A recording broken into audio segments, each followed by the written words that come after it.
It is good to be together for TeenStreet day number one, proper day number one. Last night was pretty epic as we looked at who this one that was going to come to crush the head of the serpent. You might remember how we went on a journey back from creation when God created everything good, and then Adam and Eve were deceived by the serpent. They rebelled against the Creator. And from that moment on, corruption entered the world, and we have this big issue of sin, which is affecting all of us now, and it's affecting creation as well. And we made reference to a scripture where, as God was cursing the serpent because of his deception, he actually makes this statement. We've got it up on the screen. He says, I will put conflict, enmity between you and the woman, and between your offspring and hers. He will crush your head, and you will strike his heel. And then the search began for this one who is going to actually crush the head of the serpent. And so people were looking for who is the Messiah, who's the one who's going to deal with this serpent who has caused all this chaos and disorder, and to deal with sin as well. And then there's that crazy moment last night, you remember? When Sarah turned on the light. After the 400 years of quiet, when darkness had been in this world for so long, the light of the world was born. An incredible moment. And then we started to hit each other with the torches. And as we did, we saw the room start to light up. This morning, I want to ask you the question, who is Jesus? Who is this man called Jesus?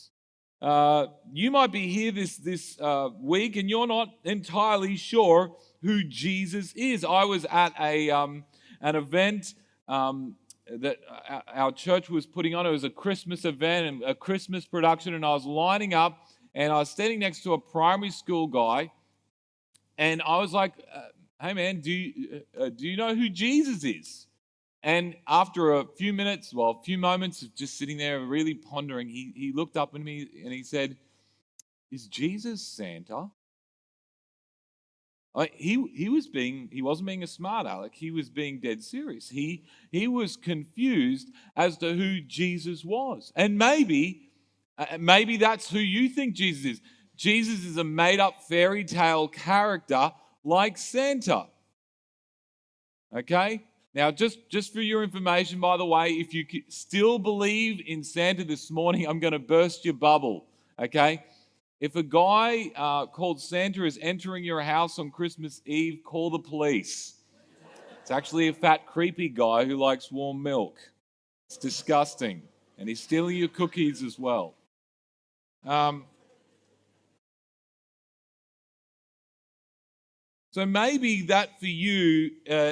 You are not sure. You hear the stories about Jesus and you're wondering, this guy is he's a made-up sort of fairy tale. Put him in the sort of genre of Snow White and the Seven Dwarfs or something like that. And if you're here this week and you've come to TeenStreet and you're like, yeah, I don't really know about this whole Christian thing. I really don't know who this Jesus man is. Well, we want to be open with you and say, well, we're not going to force you to do anything.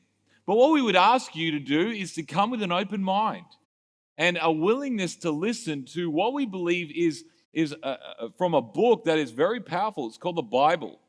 And we as Christians believe that God actually wrote the Bible. Yes, he used humans to do it. The word we use is he inspired them. And this book, the Bible, is completely different to any other book that's ever been written. Because we believe the Bible has authority. And we also know that Jesus was a real person who lived 2,000 years ago. You might say, yeah, but that's just what the Bible says. You Christians just only ever look to the Bible. We actually know that Jesus did live from other historical sources, credible historical sources, that Jesus did actually live on this earth around 2,000 years ago. He's a real person who really did live. It's interesting that you could actually go to the place where Jesus lived. I've been there myself. Places like Nazareth, where he grew up, worked as a chippy. Places like, we'll make reference to it soon, the Sea of Galilee, it's still there today. You can go to Jerusalem. Yes, it was destroyed in AD 70 and there's been some changes, but that's where Jesus spent a lot of time. He was baptized in the Jordan. You can go there as well. Jesus is a real man. He did walk on this planet. So what is it about Jesus that makes him so different to everyone else? You know, if they had social media, let's just pretend that they had social media back when Jesus was around in the first century. And he had, let's say he had followers on Instagram. You get followers on Instagram or Facebook. He would have billions of followers. Now, billions of followers. And this is 2,000 years after he left the planet. He would continue. You know, if he had an Instagram account or a Facebook account, there would be 7,000 followers being added to his account every single day. 7,000. That's 2,000 years after he left the earth. You know, they estimate around more than 2 billion, about 2.2 billion people are Christians in the world. That's huge. That's like a third of the world's population. So what's so special about Jesus? Why are so many people following him? Well, if I was to ask someone on the street, what do you think about Jesus? Who is Jesus? They might, I don't know what, if you've heard responses like this. Yeah, well, Jesus, he's a nice man. He's a moral teacher. He had some very good, solid moral teaching, but he was just a man, sort of like the Dalai Lama or Gandhi. He's just a nice man who had some good things to say. And if someone said that to you, maybe you think that this morning, you just think that Jesus he's just a man. He was a nice man who lived once. Well, I want to put something to you that maybe you need to look at some of the things that Jesus said. Okay, if you had Twitter, let's say if we step back in time and Twitter was around in the first century and people were tweeting some of the things that Jesus said, these are some of the things that Jesus actually said. Okay, have a look at this. I want you to know that the Son of Man has authority on earth to forgive sins. Believe me when I say that I am in the Father and the Father is in me, or at least believe on the evidence of the works themselves. This is some pretty big claim. Has anyone claim like this on Twitter? I mean, Donald Trump says some crazy things, but nothing like this. I am the resurrection and the life. The one who believes in me will live even though they die. We've got one more there. He says, I came from the Father and entered the world. Now I am leaving the world and going back to the Father. Very truly, and this is crazy, this got him into a lot of trouble. He said, very truly, before Abraham was, I am. Who says that? And then he says in that final one, I and the Father are one. We need to understand that Jesus in some of these statements is making a very clear reference to the fact that he is claiming not to be just any ordinary man. Jesus is claiming to actually be God. That's a huge claim. Like no normal thinking person thinks that. So if someone said to you or someone said to me that, oh, well, Jesus is just he's just a moral man, he's a nice man, he's just a man, I would say to you, well, have a look at what he says. What type of normal man says that? Has anyone read the Chronicles of Narnia or seen the movies? The Lion, the Witch, and the Wardrobe?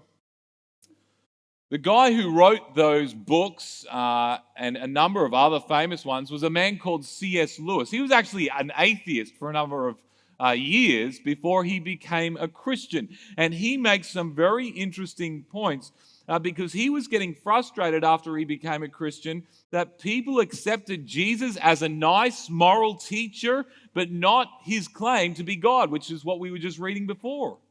Oh yeah, Jesus is just a nice man. Just put him over there and we'll read some quotes on some nice, calendars with nice photos, but that's about it. And he made this famous statement: Jesus is either liar, lunatic, or Lord. We've got the quote here. He would either be a lunatic on the level with the man who says he is a poached egg. That's a weird thing to say you are. Or else he would be the devil of hell. That's huge. You must make your choice. Either this man was and is the Son of God, or else a madman, or something worse. How can he say this? Because Jesus makes some major claims about who he is. We just read that he said to the Jews who really loved Abraham, they thought Abraham was the bee's knees. He's the top dog in the Jewish world, the father of the nations. And he says, before Abraham was, I am. I'm unique. I'm different. I am God. And no one makes that claim. And if they do, they're either a liar, they're either crazy, or they're actually right. They are actually the Lord, the King, the ultimate King that we're talking about. And one of the ways that we see the King, this Jesus, demonstrate his power and authority is through some of the things that he did through his miracles. Because Jesus had authority even over nature. So we're going to tell a story right now, and we're going to get some help from some people. So we might get them out here, some of our people to help us tell the story, because this comes from Luke chapter 8, verse 22 to 25. Now, this is set in a real place. As I said before, I think we got a photo there of the Sea of Galilee. I was actually there not that long ago. You can whack that up. This is the Sea of Galilee. I just want to make the point that this is a real place. The Sea of Galilee. You can go there today. I think this is about a year ago. It's still there. It hasn't dried up. And you can see some hills around the Sea of Galilee. And what happens in that sort of place is that fierce storms would whip up and roll down the hills of Galilee and onto the water. They called them squalls. And if you were on a boat, particularly a boat back in the 1st century, and one of those hit, things got pretty hairy, okay? They didn't have life jackets, and they didn't have, the SES that they could call up, or the Coast Guard to send their boats out. Things got pretty hairy if the weather got bad. Okay, so that's setting the scene. And about 2,000 years ago, 13 men would get on a boat. One day, Jesus said to his disciples, "Let's go across to the other side of the lake." So they got into a boat and set out. As they sailed, he fell asleep.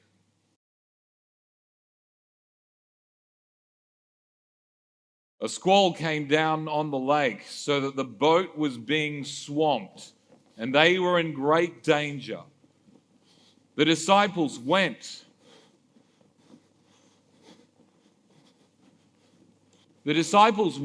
And woke him, saying, Master, we're going to drown. Jesus got up and rebuked the wind and the raging waters. Be still! The storm subsided, and all was calm. Where is your faith? He asked the disciples. In fear and amazement, they asked one another, Who is this man that he commands even the winds and the water, and they obey him? One of these disciples who were experiencing this storm. Now, I don't know about you, but I would have been absolutely terrified. And when we think of these storms, as we think of these situations, it demonstrates that beautifully and powerfully We sometimes have a disjointed understanding of what was really going on. There are a couple things I want to highlight for you. Things I want to highlight for you so that we can understand what's really going on in the Sea of Galilee. The first thing here, it is likely that there are many of these disciples who weren't actually able to swim. Raise your hand if you can swim. Anybody here can swim? Excellent. Now, if you're in a boat situation surrounded by water, you would have been able to at least keep yourself buoyant for a while. But when you look at the disciples, some of them, like Peter, were fishermen, and they would have had experience around water. But there were other disciples who were businessmen, tax collectors, etc., and they would have had very little contact with water. So it is likely that a number of the disciples wouldn't have been able to swim. So let that sink in. The second thing is this. Our ships and our boats these days are equipped with radios, with lights, with safety equipment. Everyone wears life jackets. Even if you couldn't swim, you wear a life jacket, right? But in this scenario, there was nobody who had safety equipment. There was no chance of them calling in a helicopter or calling in a nearby boat to rescue them. When the storm came, the disciples were completely aware that they were on their own. They were absolutely on their own. It was not a good situation. And the third reality check is that for us, we think of the sea, we think of the ocean as being an enjoyable experience. But that wasn't the case. In fact, in Revelation, it talks about the new heaven, the new earth, not even having a sea or not even having an ocean. And I've got a quote here from R.C. Sproul to explain this to us.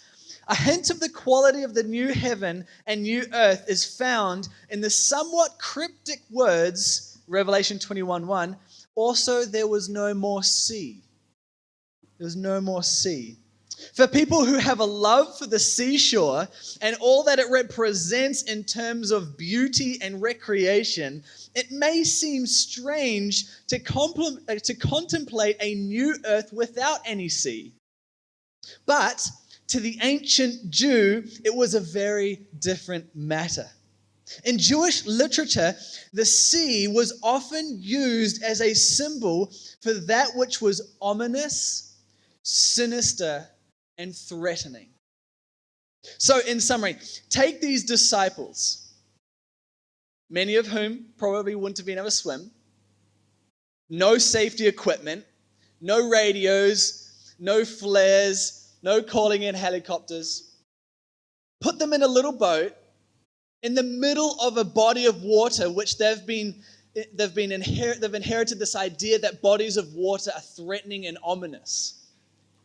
Put them in that scenario and then throw in a wild and violent storm. Hopefully you're able to connect with this, what is really a near-death experience. Very much so, a very near-death experience. These disciples, in that moment, they were preparing to die. Now, I don't know if you've ever had a near-death experience. I've had my fair share. I enjoyed, when I was your age, enjoyed extreme sports, snowboarding, longboarding, all that sort of stuff. And I actually have a longboarding story for you this morning. This is my longboard. And do we have any longboarders in the house? Yeah, we got a couple. Excellent. This is my longboard. This is my Buston. It's my baby. I really enjoy it. I don't longboard enough nowadays. But anyway, the first time I ever went longboarding was when I was in Spain. My friend lives in Barcelona. He invited me to come stay with him. And he was an avid longboarder. He loved it. And he came to me and says, "Hey, Callum, do you want to go longboarding? Are you a longboarder? Would you like to go longboarding with me?" And I didn't want him to think I was not cool. So I went along with it. And I'm like, yeah, man, but dude, I love longboarding. Longboarding's my dream. Longboarding's my life. But the reality was I'd never stepped on a longboard before. First lesson, don't lie to your friends. So I said, yes, we're going to go for a longboarding adventure. This is going to be a great time. It wasn't. Spoiler alert. So we go outside and we start going down. He lives in the hills behind Barcelona, goes down to the water, and he lives in this little like apartment area. And so we jump on these longboards and we start cruising down this little pathway. It's just a little pathway. It's going downhill a little bit, cruisy. And I could manage that. I was trying to get my feet right, and this isn't the exact longboard, but I sort of learned that you got to sort of, you can't see this, but I'm standing on my longboard. You got to have the right stance. You got to have the right stance. And so we're cruising down this little pathway, but the pathway didn't stay a pathway for long. In fact, it actually turned into a single lane road.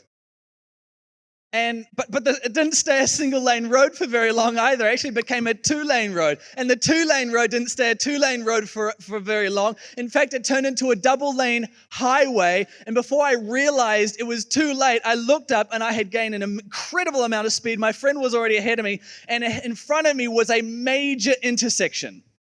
Cars backed up everywhere. But the good news, green light. Hey, we're good. Good news. Green light. Well, not for not very long. You guys see what's happening?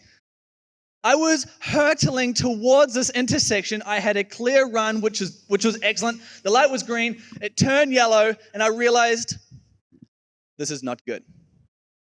This is not a good situation. I have 3 options. 1, jump. Have you guys seen those videos of longboarders when like they go get the speed wobbles and fall off and they try to run?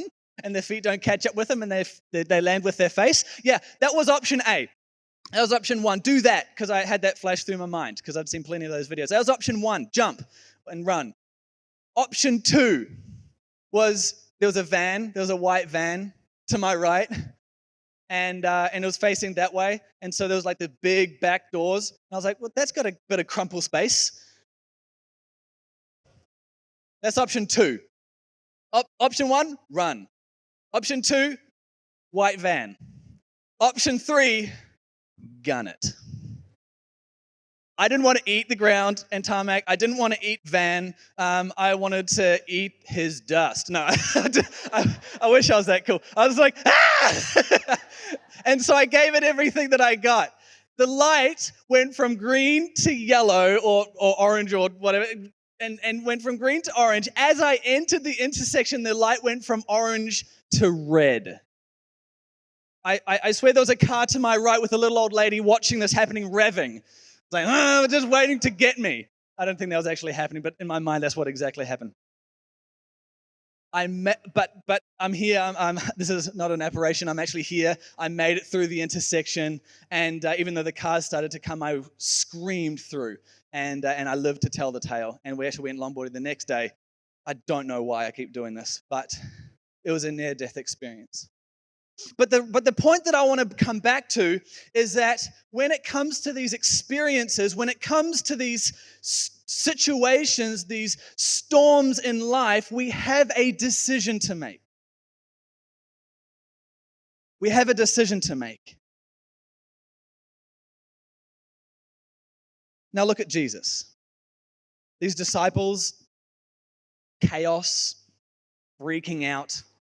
Now look at Jesus. Jesus is chilling. He's sleeping. He's experiencing what we understand to be a shalom peace, and we're going to unpack that later for you in the week. And he is chilling, and his disciples, I love what it says in Luke 8:24, and it says they went and woke him, saying, Master, Master, we are perishing. And he awoke and rebuked the waves and the wind and the raging waves, and they ceased, and there was a calm. His voice calmed the storm. But Jesus' voice went from calming the storm, he was speaking to the storm, and then he changed from speaking to the storm to speaking to his disciples.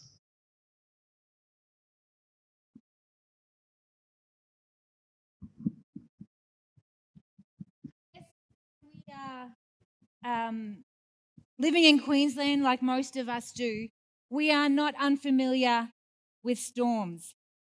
I work in a school, and it just always seems as the school bell is about to ring for the end of school, Each day during the summer, there just seems to be a storm that's brewing, and just at 3:06 was when our bell rings.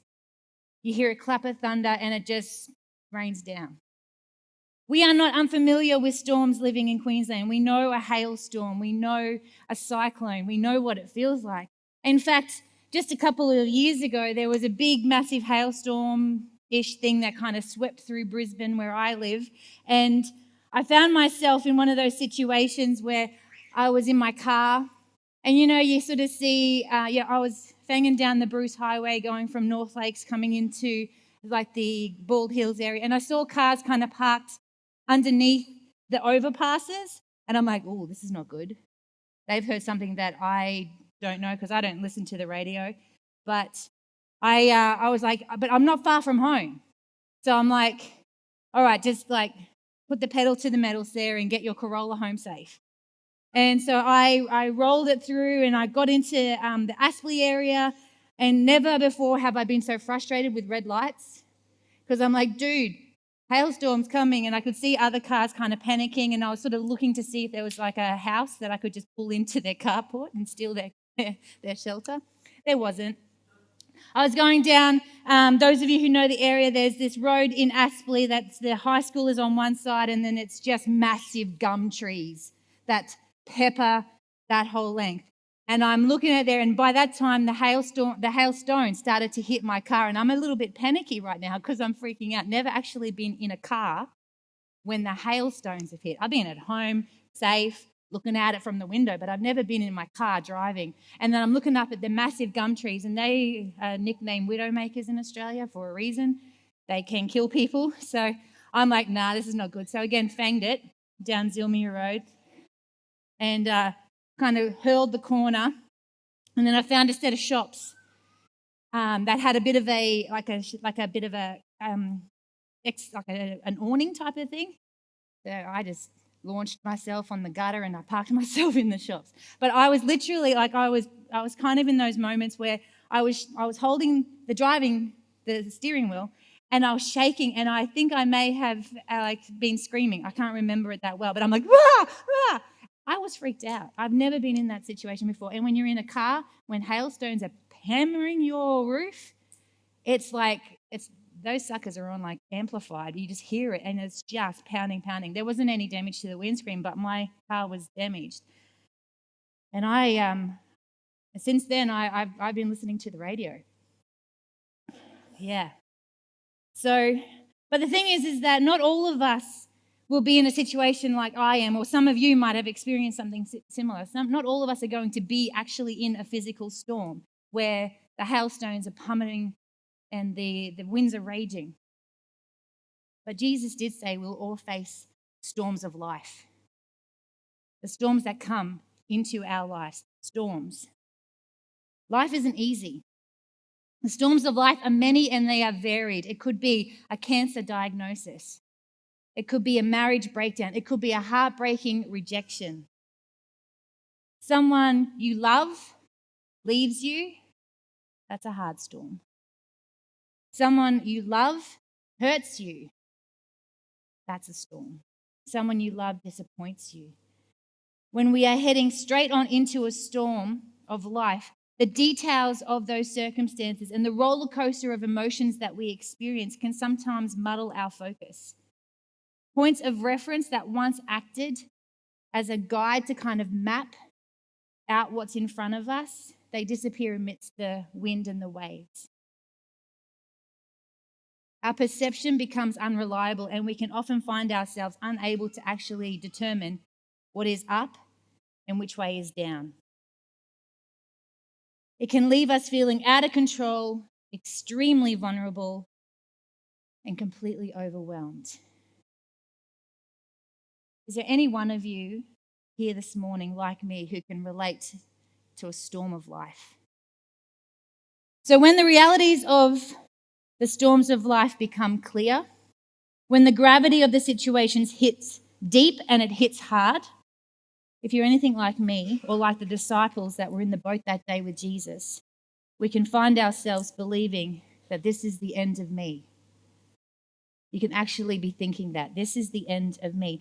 This is the end of me socially. This is the end of me relationally.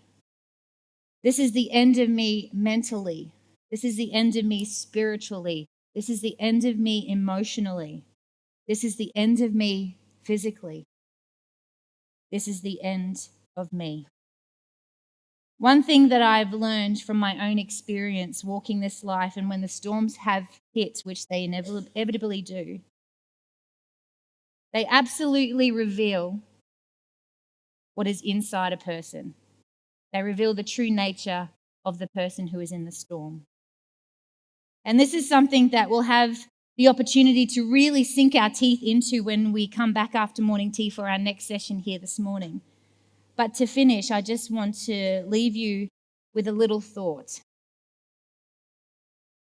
In the times in our lives when things have been calm, when the storms haven't been raging or haven't been hitting, no storms are about us, and no storms are even on the horizon. We're not seeing any clouds, any storms forming. And we feel like everything is in control. We feel like we're on sweet ground. Everything is calm. Everything is sweet. What I want you to actually think about is, although we feel like we are in control, are we actually in control? Because we are talking today, across today, about Jesus being the ultimate authority.